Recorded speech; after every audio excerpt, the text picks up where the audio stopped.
Alam mo, isa sa pinakamasarap na pakiramdam ang pagmumotor ng long ride. Hindi pong pagsakay mo pa lang ng motor, pagpapaandar ng engine, may mararamdaman ka ng kakaibang saya. Dahil kapag nagmumotor ka na sa mahabang biyahe, talagang nakakawala ng stress at ma-appreciate mo pa ang ganda ng mundo.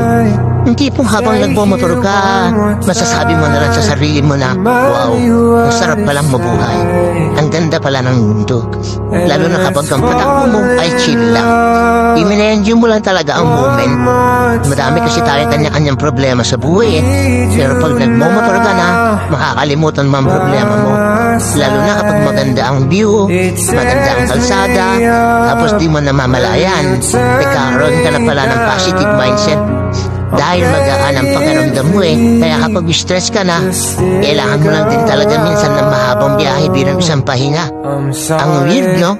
Kasi nakakapagod magmotor.